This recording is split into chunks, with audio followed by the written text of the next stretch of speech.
Laura Cambo est bien là. Bonjour Laura.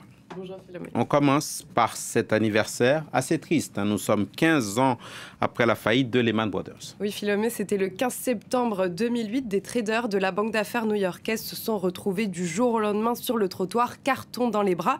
Alors cette crise, on le rappelle, elle est partie du marché immobilier américain puisque les banques octroyaient des crédits à taux variables à des ménages à faible revenu. Donc ces fameux subprimes très risqués jusqu'à ce que la bulle économique explose. On écoute le président américain de l'époque, George W. Bush. Je suis sûr que certains de mes amis disent de moi « Je croyais que c'était un spécialiste des marchés. Que lui est-il arrivé ?» Mon premier instinct était de laisser faire le marché jusqu'à ce que je réalise, après avoir été briefé par les experts, à quel point la situation était devenue grave. Oui, la situation très grave, puisque le monde a ensuite fait face à sa pire crise depuis les années 30. Quelques chiffres, les bourses de New York et de Paris se sont effondrées de 60%, le commerce mondial a chuté de 12% et le taux de chômage a explosé dans le monde, plus 40% entre 2008 et 2014. Et rappelez-nous quelles actions ont été menées par les autorités. Eh bien, les banques ont été contraintes de faire des efforts pour être plus solides en cas de crise. On a assisté à une course au renforcement de fonds propres. Les banques doivent aujourd'hui avoir un niveau minimum de capital et de liquidité pour pouvoir éponger les pertes éventuelles.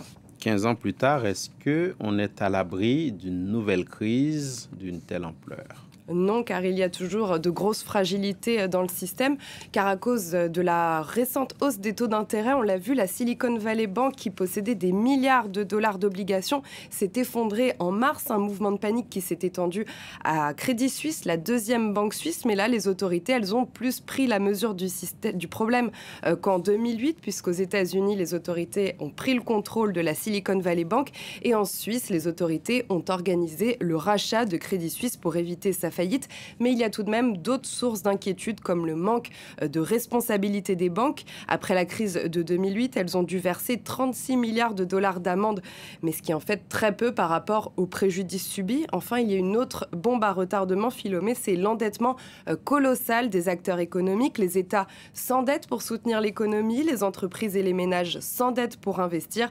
La dette mondiale, elle s'élève aujourd'hui à 238% du PIB, de la richesse créée chaque année dans le monde, et le risque évidemment, c'est que ces acteurs ne puissent pas rembourser leurs dettes et fassent défaut. Lehman Brothers, 15 ans plus tard. Merci pour ce rappel, Laura Cambo. L'info éco toujours. Cette fois, on évoque cette grève dans le secteur de l'automobile aux États-Unis, grève historique. Oui, elle a été décidée.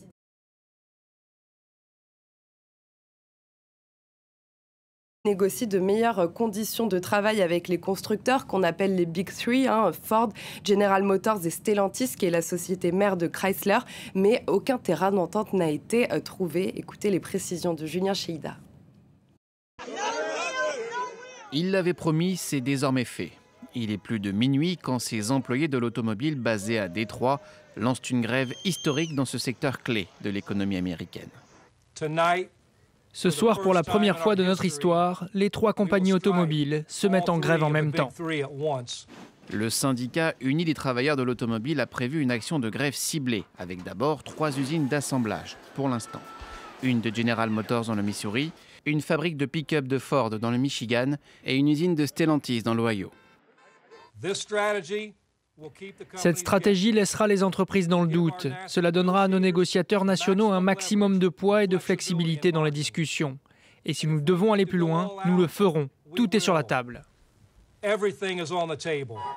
Les grévistes réclament notamment une augmentation du salaire horaire de 36% sur 4 ans, une réduction du temps de travail, de meilleures pensions de retraite et une clause pour faire évoluer les salaires selon l'inflation. Des requêtes rejetées en bloc par le PDG de Ford.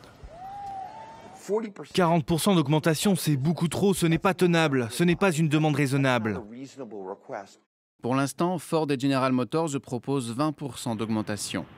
Pas assez, selon le syndicat qui rappelle qu'en 2023, les 3 compagnies de Détroit prévoient des bénéfices de plus de 20 milliards de dollars. Une grève longue pourrait impacter directement les futurs acheteurs de voitures américaines, mais aussi l'industrie automobile dans son ensemble.